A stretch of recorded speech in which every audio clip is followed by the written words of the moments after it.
Okay, one thing that I have to give the Z over the XSR is the handling on this motorcycle.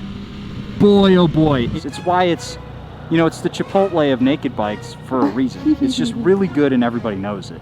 Yes, it's the cell for existence is the XSR. Alrighty, ladies and gentlemen, welcome back to another episode of Yammy Noob, and today's something a little bit different.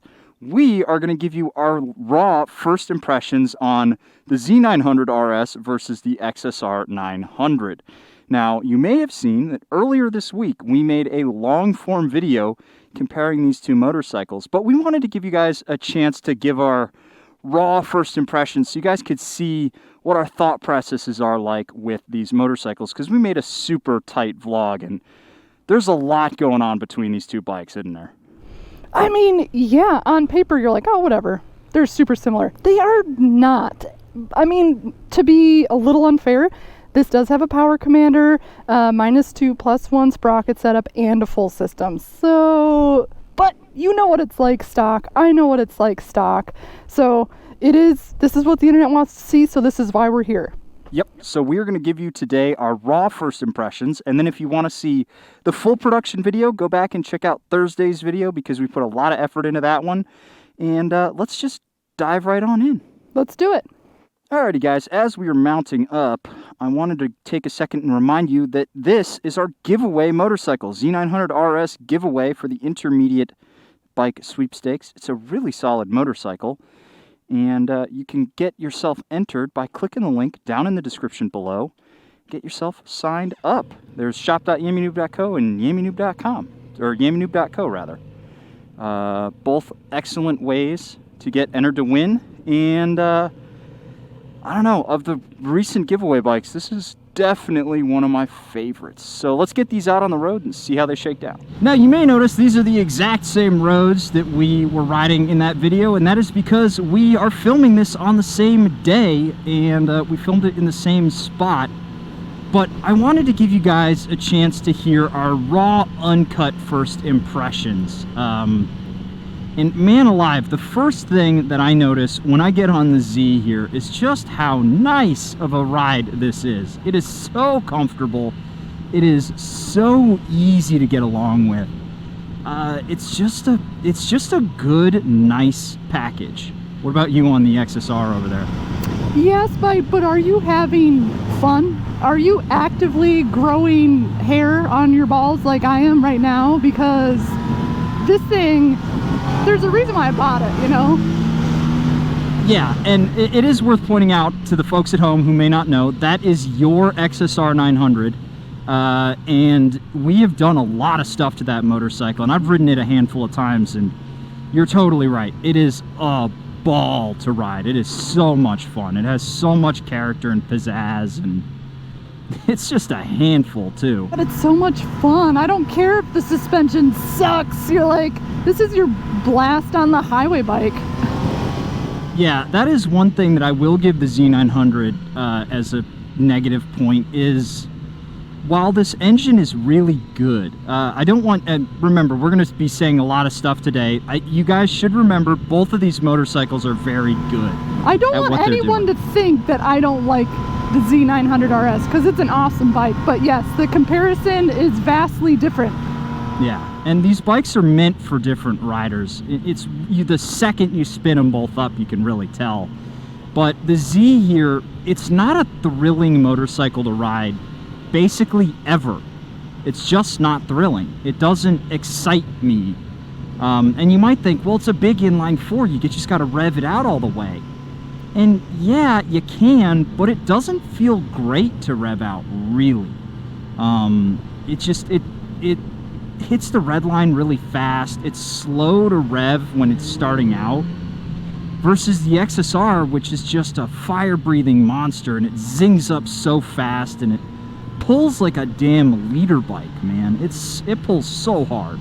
Every bite you take with the XSR, you get power, no matter where you're at, and that's one of the reasons why I love it. Yeah, you do kind of have to work the gearbox on this a little bit, but it's just, this package is a lot more reasonable. It's a lot more responsible, I would say, than the XSR900. Just because this thing's more, it's just more predictable. It's a little lurchy on off, but the XSR is lurchier. Yeah, I was about to say, like, yours is lurchy. Yeah, it's herky-jerky, but not anything like the XSR. It's fast, but again, not anything like the XSR. It's just again, I come back to the nice package. Everything about it is good. But I do think it's like a 5 all the way around. You know, it's like perfectly average. Maybe like 7s all the way around, like a solid C student, C or B student. Whereas, you know, the XSR to me, it's like a big stupid jock. That gets Fs. Yeah, it fails everything but gym. But in gym, it just gets straight A's, you know? Yeah, it's tough to, like, I don't think I would grade it as low as you because they're just so different and they're set up so different. So it's hard to say that it would get docked for points, in my opinion. That's fair. Now, one thing that I have to give the Z over the XSR is the handling on this motorcycle. Boy, oh boy, it is just night and day difference flicking it through these twisties. Even on this bike, which is sitting on mismatched rubber, which is so weird. Like, it's got a Q3 in the back and it's got some sport touring tire up front. It handles really, really well. And through just about any twisty corner, all the way up until you're going real fast, like 7, 8/10, 9/10, it's holding up pretty well for the average street rider. This suspension is great, man. It feels so good side to side, which we can't say the same for the XSR, right? So I will admit that I did not listen to Yami Noob. I started, my first modern bike was an XSR 900, and it's probably the reason I'm such a timid rider on the street is because you're not set up to, like, dive in unless you have experience. I had 0 sport bike experience, so muscling it through the corners, it's not easy. It's not easy for someone like me. It's also the reason why I don't go full throttle. So this is my bad habit bike. This gave me all the bad habits, but it was fun doing it. But no, it's like, to me, it's muscling through the corners and it's kind of bucking, and I don't think it's terrible at holding a line. It's just difficult. Yeah. Before we get too far in, let's pull over and swap, because I would like to feel this guy on some of these twisty roads, because, you know, it is really instructive to me just how different these two bikes feel when you go back to back. Right. So let's lower the property value of this dude's, like, Tuscan McMansion here. He's not home. Oh, he's definitely at home. He's probably going to send his security guard out to come scare us away. Dude, I love these Olive Garden houses. It literally looks like a fancy-ass Olive Garden, doesn't it? Dude, give me my free breadsticks. All right, this is one of the biggest differences between these two motorcycles. Just listen to how fast this revs up. Dude, don't even get me started on the sound of that bike. We could talk for like 20 minutes. Yeah, this bike is just, it sounds so much cooler. This video is brought to you by Flying Eyes. They're our eyewear of choice, and that's for good reason. Some of you might not know this, but the sun wants to murder your eyeballs. I know, might sound wild, but it's true. The only thing standing between you and blindness for the rest of your life is Flying Eyes. They've got thin, flexible frames that fit comfortably between your head and your helmet, making them the perfect eyeball murder protection device for motorcyclists, scooterists, pilots, wannabe pilots, construction workers, and people who play construction workers in media, if you catch my drift. Oh, and anybody else who wants to wear sunglasses. Better still, you can mix and match a whole bunch of frames and lenses so that you can get one that matches your style. Click that link down below and use the code YAMMYNOOB for 10% off your order and protect your eyeballs right, my dudes. But man alive, the ergonomic package on this is so borked. It is really a strange bike to sit on. Simply down to the fact that it's based on the MT-09, and it literally is an MT-09, right? Yes. Let's not Don't beat around the sugarcoat bush. it. It's just an it's just an MT-09. And so it's got the same borked frame, it's got the same borked suspension, and the weird hypermotard supermoto stance that other one has. And geez, you can really feel it, and you know, it's an odd motorcycle to ride. It feels so different. It doesn't feel like the secret cruiser that the Z900 is. This thing is just, you know, it's like if you're not picking up the front wheel, you're not riding it right. Let's see here, I'm gonna flick it down through these set of corners. Yeah, it's fine, but oh yeah, that's the fun right there. When you get it in a straight line, powering out of a corner, and you just feel the front end start to lift up on you and get real light. That's why you buy one of these bikes, man, because they're just so goofy and stupid and playful, in a way that the Z900 isn't. So how do you feel about the ergonomics on that guy over there? Oh, it's so easy. It's just, it's relaxed. It's not aggressive by any means. I don't feel awkward. It's great. This is definitely a daily commuter sort of ergo package.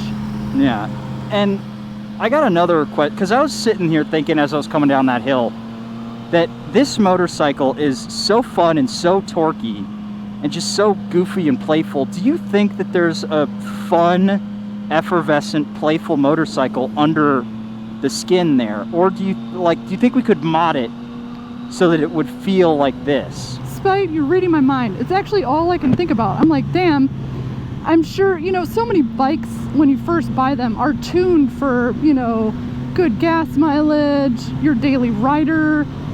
They're not aggro like the XSR. So I've just been thinking like, oh man, let's get this tuned, let's get a full system on it, really open it up, because I've got you can feel it, you know, like you can definitely feel it through the ball gag of emissions regulations and, you know, gas mileage.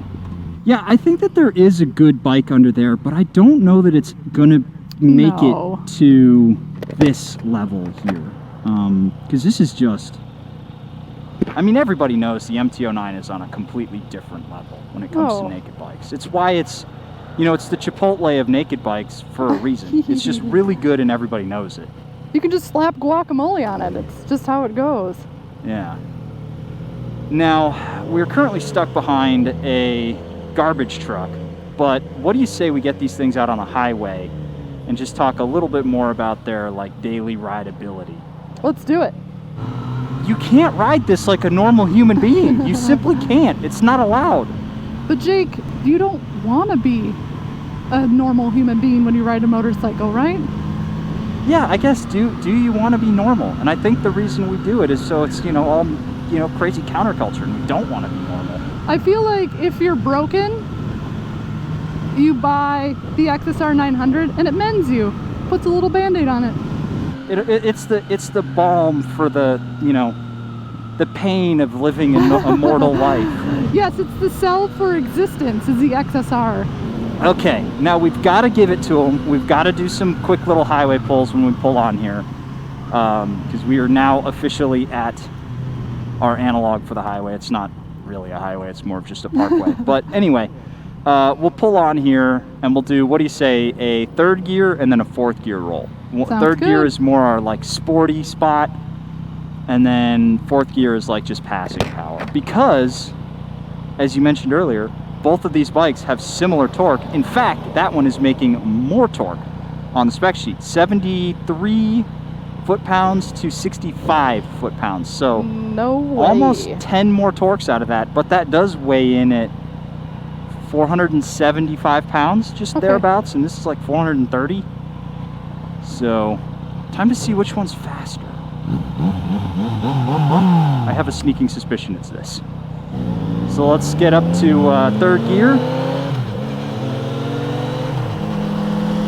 40 miles an hour, and since this horn does not work, I'll just count it down. Okay. All right, you ready? Yep. All right, 3, 2, 1, go.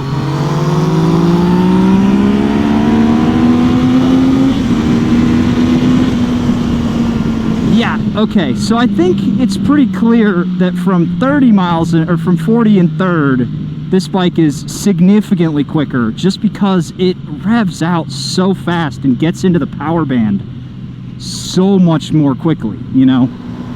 It's a more rapid motorcycle, but I do want to test out the torque on these bikes. So let's go from fourth gear once this corner straightens out a little bit. Fourth gear from like 50 miles an hour. Alrighty, you ready? Yep. Alright, 3, 2, 1, go. Yeah, now I start pulling ahead once I get into the very tippy top power. So I think it's pretty clear here that in terms of like actual horsepower numbers, the XSR is the faster motorcycle, but it's also a less comfortable motorcycle to be on the highway. So it's like, because this seat, it could also be because it's got 30,000 miles on it, but this seat's pretty flat, it's pretty stiff. I really miss the wide, squishy seat that's on the Z, you know? Oh yeah, this seat is deliciously long. You could do miles on the seat for sure. Yeah. So with all this nebulous thought, you know, let's start bringing it back in and see if we can't figure out which bike we like more. Do you have a favorite here? Oh. I mean, obviously, putting aside the fact that you own the XSR900, do you have a favorite between these two? Why do we gotta pick, man? I like this bike a lot. I'd love to tune it, get the full system. I would trade it in for the green one with the bikini fairing. The XSR does something to your giblets, you know, it's just a giblety kind of motorcycle and it looks super sexy. It's something different. It really stands out. I think I hate to pick, I'd hate to choose, would not be bummed if I had both in my stable, but I think I picked the XSR. Yeah, I think if you want something playful and effervescent and something you can really just enjoy on the weekends, something that you don't necessarily have to ride every day, the XSR is great. I mean, you totally can daily it. People daily MT-09s all the time. Yeah, I mean, there's a reason why this year motorcycle's got 30,000 miles on it, because you ride the out of it. But if it were me personally, this is a lot to deal with. It's like you got to do a bump of cocaine before you hop on this thing, because it straight up pulls like a leader bike. So I think for the daily ride, the Z is better, in my opinion, just because it's a more normal motorcycle. But if you want to feel something, if you want your, you know, tender giblets to be all nice and turgid, the XSR does it better. Oh my god, I don't know. The XSR will alleviate any pain. It will make you forget whatever you're dwelling on. It's that kind of bike. I feel like I hop on the Z900 and I'm like just remembering all of my pain and no, I'm just kidding. All of my trauma suddenly comes flooding back. It doesn't have enough to pull me into its like ether. I'm gonna get to where I'm going, I'm gonna think about anything else. That you're just like, dear God, this is amazing. I love everything about it. Well, there you have it, guys. I think that is a pretty good summation of both of these motorcycles. This is a characterful, fun, happy-go-lucky motorcycle, and that's a purposeful commuter that can have fun if you want it to. Wouldn't you say that's fair? Yes, that's fair. I would say the XSR is for making your balls bigger, and this is the bike for you being absolutely secure with the size of them. So that's what I would say. And with that being said, I'm going to start wrapping this up because I think that is the perfect note to leave it on. Remember, guys, if you want to get entered to win that Z900 right there, click the links down in the description below. And don't forget, if you want more information on both of these motorcycles, check out our full production video that we made on this that came out on Thursday. And let me know if you guys enjoyed this long-form look at our opinions on these motorcycles. And if you did, we will continue to do this as part of our full production rotation, because this has actually been a lot of fun being unscripted on these bikes. Oh yeah, I feel like we could talk into the moon about these two bikes. I mean, there's nothing. There's tons to talk about here. It's fun to just kind of raw dog it and get heady, you know? Yeah, we will catch you guys in the next episode of Yam and You. Bye. Well, look at you. You've made it to the end of another Yammy Noob video. You should consider yourself pretty lucky because I have curated this one right over here for you to continue watching. It's probably just as good as the one you just saw. Unless you hated the one you just saw. I don't know, maybe leave me a comment down below about how much you hated it as well too. Or just keep watching this one. Make sure you keep watching Yammy Noob. Don't forget to keep watching Yammy Noob. That's the most important thing. Keep watching Yammy Noob.